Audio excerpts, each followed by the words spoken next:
आदाब नाजरीन, मैं हूं आपकी मेज़बान सईदा सफ़ीना और आप देख रहे हैं MCJ मानू के डिजिटल प्लेटफॉर्म पर प्रोग्राम। नाजरीन, आज के प्रोग्राम में हम एक ऐसी बाहिम्मत खातून का जिक्र करेंगे जिन्होंने अपने कैमरे के ज़रिए तारीख़ के अहम लम्हात को हमेशा के लिए महफूज कर दिया। ये कहानी है हुमायूं वीरवाला की, जो हिंदुस्तान की पहली खातून फ़ोटो जर्नलिस्ट के तौर पर जानी जाती हैं।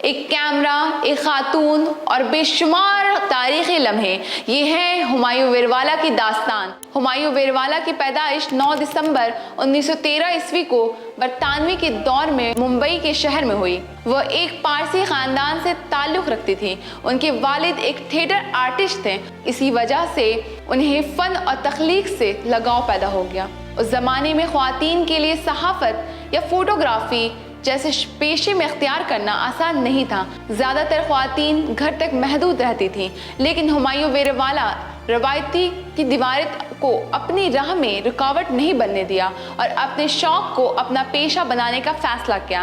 तालीम और फ़ोटोग्राफ़ी का आगाज़ हुमायूं वीरवाला ने मुंबई के मशहूर इदारे sir J school of art से तालीम हासिल की। तालीम के दौरान ही उनकी दिलचस्पी फ़ोटोग्राफ़ी की तरफ बढ़ने लगी। उसी दौरान उनकी शादी मनयक्षा वीरवाला से हुई, जो खुद भी एक फ़ोटोग्राफ़र थे। शुरू में हुमायूं वीरवाला की कई तस्वीरें उनके शौहर के नाम से शाये हुई, क्योंकि उस वक्त एक ख़वातीन का फ़ोटोग्राफ़र होना माशरे के लिए एक नई बात नहीं थी। लेकिन वक्त के साथ साथ उनकी सलाहियत और मेहनत सबके सामने वाज़ेह हो गई और उन्हें अपनी एक अलग शनाख्त बना ली। हुमायूं वीरवाला ने कैमरे के ज़रिए हिंदुस्तान की आज़ादी से पहले और बाद के बहुत से अहम तारीख़ी लम्हात को अपने कैमरे में महफूज किया।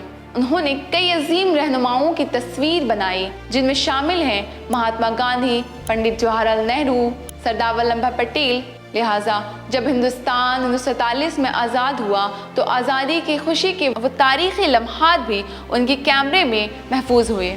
उनकी तस्वीर ने दुनिया को हिंदुस्तान की आज़ादी की खुशी और उस दौर के अहम वाक़यात से रोशनास कराया।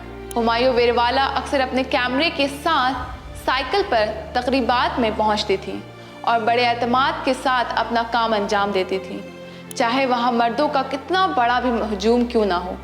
हुमायूं वीरवाला के लिए ये सफ़र आसान नहीं था। अक्सर लोग हैरत और ताज्जुब की नज़र से उन्हें देखते थे। कभी कभी उन्हें संजीदगी से भी नहीं लिया जाता था, लेकिन उन्होंने कभी हिम्मत नहीं हारी। उन्होंने अपने काम से साबित किया कि सलाहियत का ताल्लुक़ जिनसे नहीं होता, बल्कि मेहनत और लगन से होता है। उनका कैमरा सिर्फ तस्वीर नहीं बनाता था, बल्कि सच्चाई और तारीख़ को दुनिया के सामने लाना था। हुमायूं वीरवाला की खिदमात के एतराफ़ में हुकूमत हिंद ने उन्हें 2011 में पद्म भूषण से नवाजा। ये हिंदुस्तान का दूसरा बड़ा शहरी एजाज़ था। ये एजाज़ सिर्फ उनकी कामयाबी का नहीं, बल्कि उन तमाम ख़वातीन के लिए एक हौसला अफजाई भी था जो अपने ख्वाबों को पूरा करने के लिए जद्दोजहद कर रही हैं। हुमायूं वीरवाला ने अपनी ज़िंदगी के आखिरी साल गुजरात के शहर में गुजारे। 15 जनवरी 2012 को वो इस दुनिया से रुखसत हो गई, लेकिन उनकी खींची हुई तस्वीरें आज भी हिंदुस्तान की तारीख़ी याददाश्त का एक अहम हिस्सा बन रहा है। वो सिर्फ एक फ़ोटोग्राफ़र नहीं रही, बल्कि तारीख़ की गवाह भी थी। नाज़रीन, हुमायूं वीरवाला की कहानी हमें ये सबक देती है कि अगर इंसान के अंदर सच्चा जज्बा और हिम्मत हो तो कोई भी रुकावट उसके रास्ते में हाइल नहीं हो सकती। एक कैमरा, एक खातून और बेशुमार तारीख़ी लम्हे, ये है हुमायूं वीरवाला की दास्तान। मैं सईदा सफ़ीना और आप देख रहे थे MCJ मानू के डिजिटल प्लेटफॉर्म। इंशाअल्लाह अगले प्रोग्राम में एक नई तहकीक, एक नई शख्सियत और एक नई कहानी के साथ आपसे दोबारा मुलाकात करेंगे। तब तक के लिए मुझे इजाज़त दीजिए। अल्लाह हाफ़िज़।